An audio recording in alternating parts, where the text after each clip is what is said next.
April 2, 2025 బుధవారం ఎకరెస్ మనం ముల్కల్చీర్ market సంబంధించి ఏం రేట్లు పోతున్నాయి ఏమనేది ఈ వీడియోలో మాట్లాడుకుందామండి. అంటే వేలంపాటు నేటితో పోల్చుకుంటే స్లోగా జరుగుతుంది ఏదో ఫాస్ట్ గా ఉందా ఏమి అనేది ఈ వీడియోలో మాట్లాడుకుందాం. ఫస్ట్ యాక్షన్, రెండు యాక్షన్, ఇక్కడ రెండు యాక్షన్లు ఉంటాయి ముల్కల్చీర్ మార్కెట్. వితిన్ ఒక 10-15 నిమిషాలు బ్రేక్ తీసుకున్న తర్వాత ఆటోమేటిక్ గా వేలంపాట్లు అనేది స్టార్ట్ అయిపోతాయి. ఇప్పటి వరకు జరిగిన వేలంపాటల్లో ప్రైజెస్ అనేది ఏ విధంగా వెళ్తున్నాయి ఏమి అనేది ఈ వీడియోలో మాట్లాడుకుందాం. కేవలం లెవెల్ బాక్సులు మాత్రమే ఉంటాయి.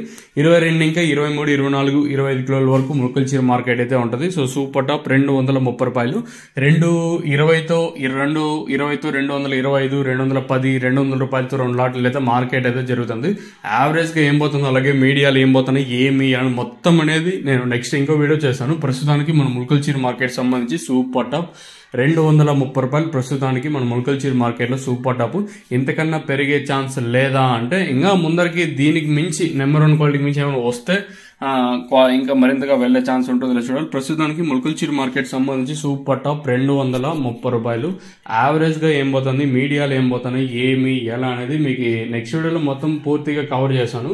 ప్రస్తుతానికి అయితే సూపర్ టాప్ 230 రూపాయలు. ఇంకేమన్నా అప్కమింగ్ వచ్చే లాట్లో ఏమన్నా ధర పెరిగే ఛాన్స్ ఉంటుందా లేదా ప్రస్తుతం చెప్పిన సూపర్ టాప్ 230కే పరిమితం అవుతుందా చూడాలి. చూద్దాం, లెట్స్ వెయిట్ అండ్ సీ. ఎందుకంటే వేలంపాట్లు ప్రారంభమైంది కూడా ఇప్పుడిప్పుడే కాబట్టి ఈ సూపర్ టాప్ ఇంతకన్నా పెరిగే ఛాన్స్ ఉంటుందా అయితే చూడాలి. సో ఇదండి ఇన్ఫర్మేషన్ ప్రస్తుతానికి ఉన్నది మన ముల్కల్చీర్ మార్కెట్ సంబంధించి. మీకు తక్షణంగా భూవరం కావాల్సి ఉంటే కింద నెంబర్లకి అయితే కాంటాక్ట్ అవ్వచ్చు. సో కింద నెంబర్లు 2 అవైలబుల్ గా ఉంటాయి. సో ఏదో ఓ నెంబర్ చేసినా సరిపోతుంది. మీకు కావాలనుకుంటే కింద నెంబర్ 2 అవైలబుల్ గా పెట్టింటాం. మీకు కావాలనుకుంటే కింద నెంబర్కి అయితే కాల్ చేయండి. సో ఇదండి ఇన్ఫర్మేషన్ ముల్కల్చీర్ మార్కెట్ సంబంధించి ఇన్ఫర్మేషన్. మీకు ఏడో నచ్చినట్లయితే లైక్ చేయడం మర్చిపోదండి, అలాగే సబ్స్క్రైబ్ చేయడం మర్చిపోదండి.